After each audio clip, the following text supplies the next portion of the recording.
what piece of operational advice would you give to somebody when they're getting started? Know that you're not going to be that busy early on. So when you do your customers, make sure you just do like a really really great job. Go kind of all out. Do things like you might not always want to do, like walking their bins back up to the house when you're done. Making sure like you kind of get in there with a rag and get those all those little extra little bits because like first you want some really great pictures, like you need the marketing material, and then ultimately these are your first people you're going to go and ask for a review.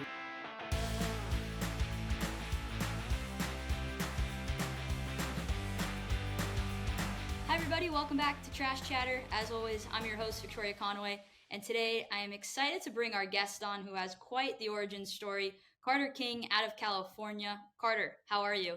Doing great, thanks, Victoria. How are you? I am good, thank you. Your company name, Cleanse Your Bins. You've been in business over 2 years. But I think before I get into trash bin cleaning, as we were going through the pre show questions, and I'm kind of ashamed I didn't know this considering we work together. Your background is you're a professional poker player, not just like an average one. You won the 2008 Online World Poker Championship. How did you get from playing poker to cleaning trash bins? Yeah, no, it's definitely a wild kind of way to get here. But yeah, I started out playing poker ever since I was 21. Kind of just went into it full keel, and after doing it for about 15, 16 years, I just kind of wanted a new challenge. I was pretty burned out on poker. I wanted something to kind of to build something that didn't rely on me to be there, at the table. If I'm not playing poker, I'm not making money. Um, and yeah, so I started looking at home service businesses, and I discovered trash bin cleaning through my wife. She sent me a TikTok, and I was like, okay, that's cool. Definitely something to keep an eye on. And then as I dug deeper into it, looked at the recurring like revenue you can get, and just like kind of ran some numbers of where I could potentially scale it to. I thought like, wow, this is like actually a really great business. And also it's really nice is that it's pretty easy to actually deliver the service as far as cleaning the trash bin. So someone like me who's never, I don't know how to do HVAC or plumbing or anything like that. So this was a really just a great opportunity for me to, enter this sort of business and succeed. Were you nervous to go from something that you had done for such a long time and you did it obviously at a high level to then be like, okay, now different from the tables, but I'm also my own boss again, and now I have to bring money in? I think poker really helps you get used to the idea of losing. Even today, I lose 40% of the time I play, so I'm very good at losing. So I wasn't worried about failure.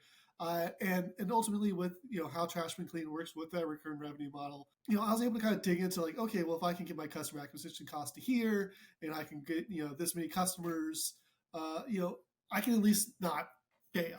So I felt pretty confident that I could at least get over the hump and get somewhere. And ultimately, it's more fun being bad at something. Like I used to ski when I was a kid, and then when I started snowboarding, I was like, wow, I'm really bad, but this is a lot more fun. And that's the same thing with starting a business like this. So now maybe you can enjoy poker a little bit, like not as much pressure, like I need to do everything all the time. Yes, exactly. No, I'm gonna go play poker today. It's gonna be awesome.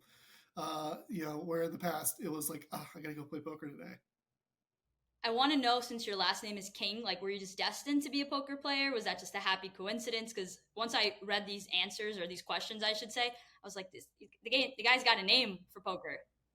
Yeah, I think I guess it's no moneymaker, but it definitely plays towards the poker path. Yeah, I guess I was just always drawn to be here. You mentioned your wife had sent you the TikTok and that sparked your interest, but I know you also spent a lot of time researching, and on Facebook there's some great forums with long threads. How much time did you put into that, and how beneficial do you think it was towards making your decision of getting into this industry? Yeah, I mean, I was on there for probably a good 6 months, just reading anything I could.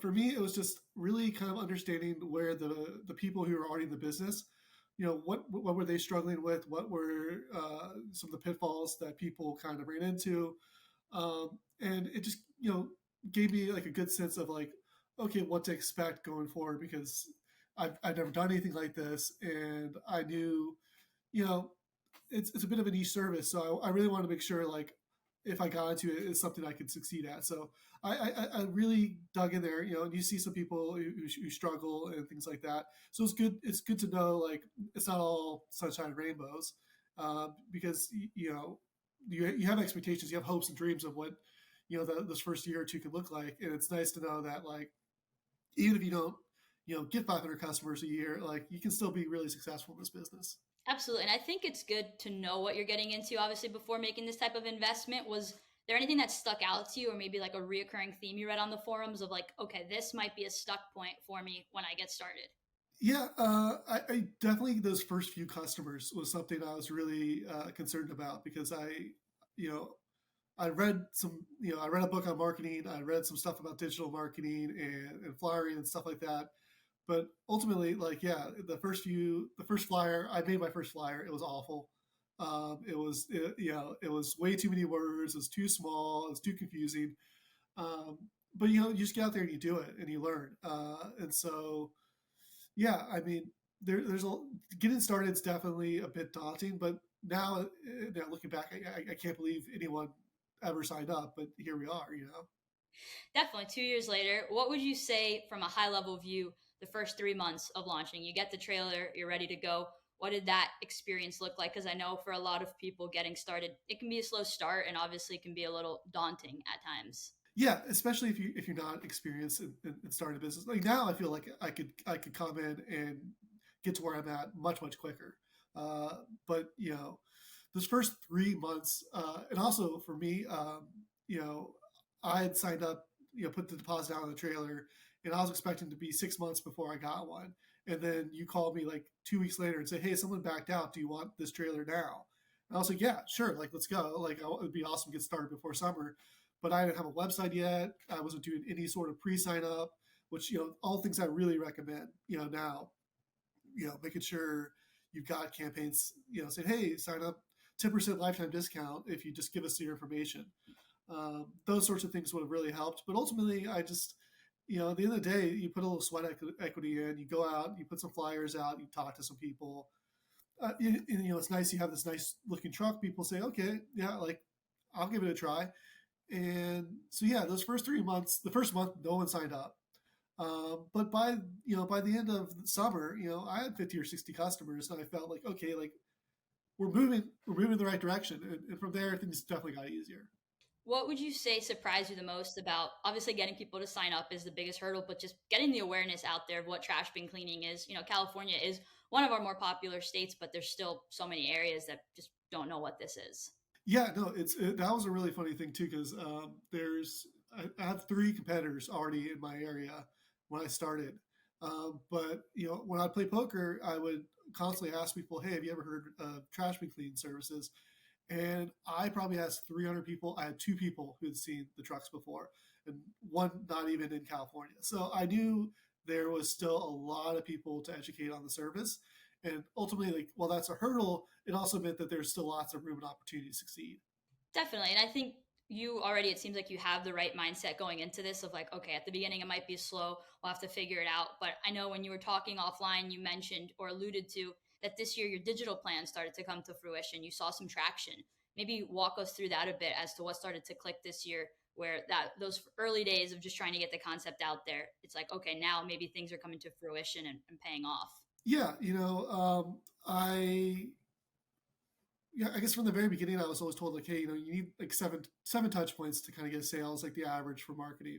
And the big thing for me is understanding like those seven touch points, they don't have to come after someone or before someone becomes a lead, especially with digital marketing. So I use lead forms. I gather people's information. I send them a quote, and then we're texting them every day, like automated follow ups, like, hey, like do you want to get on the schedule? These sorts of things, and and then we're doing emails and stuff like that. So we really, or I really expanded you know, my outreach to customers through text and email. Every month, I'm running a different email campaign for one-time cleaning or annual memberships or even pressure washing, and those sorts of things really helped. In addition, I started testing way more with my Facebook and Instagram ads, and I was able to keep my ads really fresh all summer so that I was still getting really good lead costs, come September. Whereas previous years, by August, things were really, really starting to die out for me. So that really helped, and also get my SEO. I had invested in SEO pretty early, and it took a while for it to start paying off. And now with our views being doing really well, we're at the top of the map pack every time. We're constantly in the top three. Whereas when I first started, there was companies in LA that were showing up at the top of the map or at the top of the search results, and I was nowhere near to be seen. So those sorts of things, they take a little while, but they really pay dividends once they start, coming in.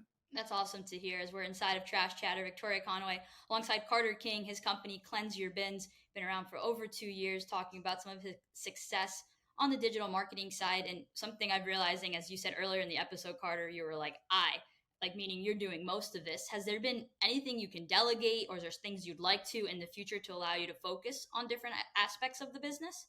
Yeah. So one of the things I've done is already brought in a part-time person to help clean bins. I still get out there a couple times a week, but ultimately, like that's why I started this business, was that ability to arbitrage labor and not have to always be the person creating the value. So that's really nice for me, and it's allowed me to focus on things like testing more marketing channels, testing more different types of ad creatives, and focus on things that really grow the business instead of the stuff that's kind of the lower hanging fruit. It's very important that you have to deliver a great service, but ultimately, it's much easier and better for me to bring someone in who can help take some of that focus off and let me really grow the business. So that's for me, that was the main focus, is bringing someone in to help clean the bins. I'm glad you've gotten some help because I'm sure California summers, it can be brutal out there I'll cleaning take it bins. over Florida. I'll take. That's really true, as we're still probably 90 degrees and humid over here. California does have a little bit of a nicer breeze, so I would agree with you on that token. I know when we were talking earlier, you mentioned and discussed your poker career, but I wanted to ask, you still play poker these days, and I'm sure you've got a lot of friends that you play it with. When you came to them and said, okay, I'm retiring from this world and I'm entering a new one, what was their reactions to cleaning trash bins? Yeah, it was mostly positive, around people thinking that hey, that's a pretty good idea. But I do remember there was one in particular, a guy I was playing with. I play with him a lot, and he's a very wealthy individual. He lives in one of the most exclusive neighborhoods in the area, like think like Kardashians, right? And I was telling him, and I was like, what, I'm going to ask him if he signed up. But it's not it's something I normally do with friends. Like, I want them supported because they want, they like the business. But I was like, I'm going to ask this guy because I really want to be in his neighborhood. And so I asked him, and he asked how much it was, and I told him, and he kind of balked at the price. And my first thought was like, your house is $15 million, dude. Like, but I kind of told him like, hey, like you just lost more than a year's membership, calling Jack Four suited just to see if you're still hot. Like, what are we doing here? And so ultimately, I got him to agree to sign up on the condition that once a month he can ask to see whatever hand I have after the hand is over.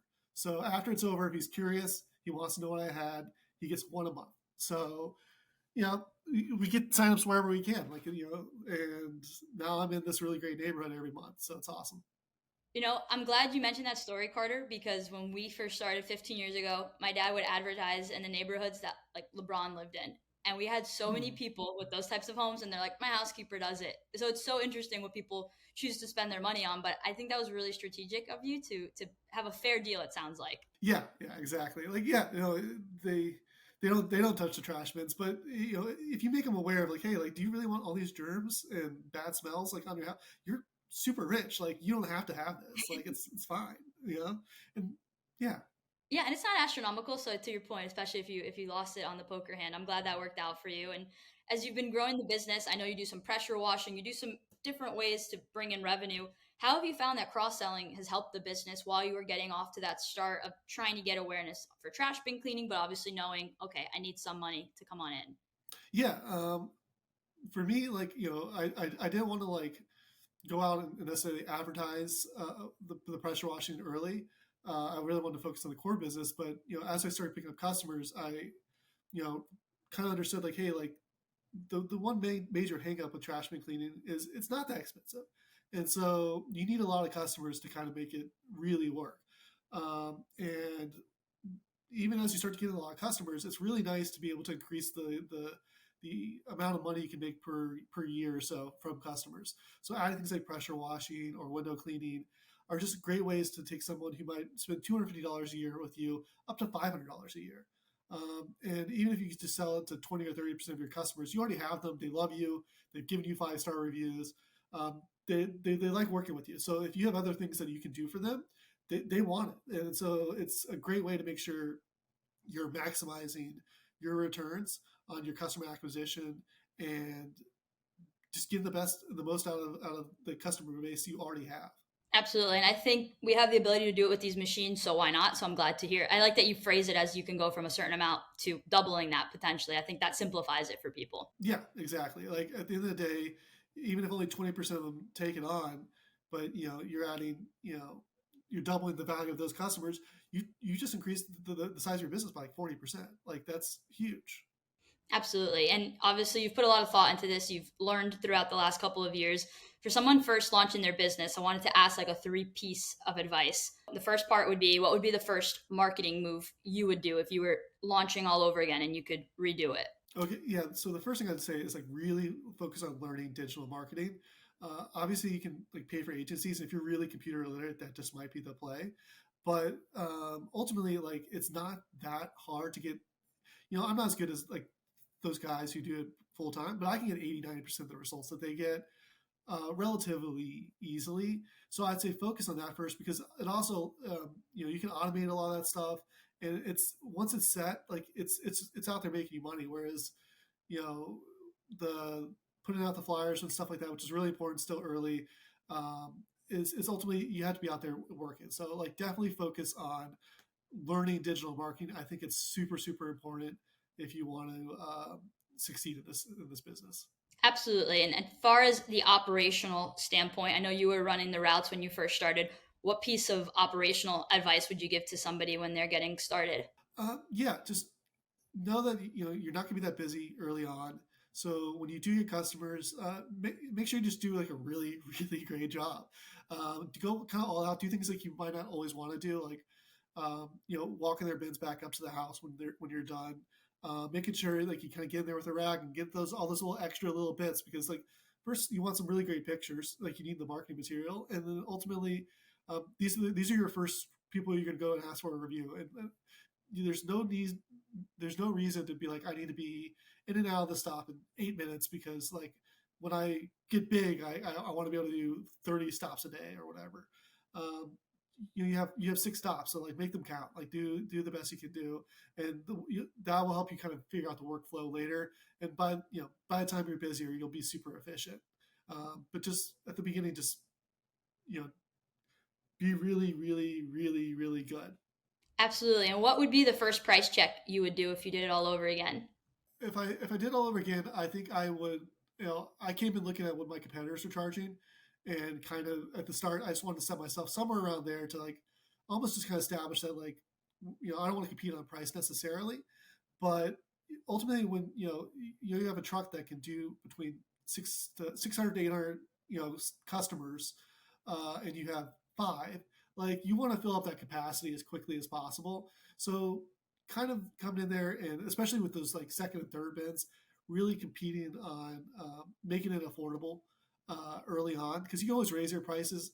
It's really really hard to drop them. And yeah, like you want to fill capacity. That's your first goal. So making sure you convert at least 25-30% of the leads that come in, and yeah, just really don't worry too much about profitability early on because ultimately you're not going to be because you're really inefficient because you're working at 10% capacity. Absolutely, Carter. Well, I want to thank you so much for taking some time to join us here inside of Trash Chatter. Loved getting to hear about your poker days and to see you growing with success. Thank you so much for taking some time. Thank you, Victoria. Great to be here. Awesome. I watched every one of these before I started, so hopefully there's some people out there getting started that pick something valuable up from here. Absolutely, Carter. Thank you so much. And if you want to check out what Carter's got going on, check out his socials. They're all linked below. And you can also visit him at cleanseyourbins.com. And as always, we drop one episode a month of Trash Chatter. Make sure you subscribe so you can find out more about the trash bin cleaning industry. And if you're an aspiring entrepreneur looking to get started today, please visit us at sparklingbinsbusiness.com. Thank you so much for tuning in. We'll see you again next time.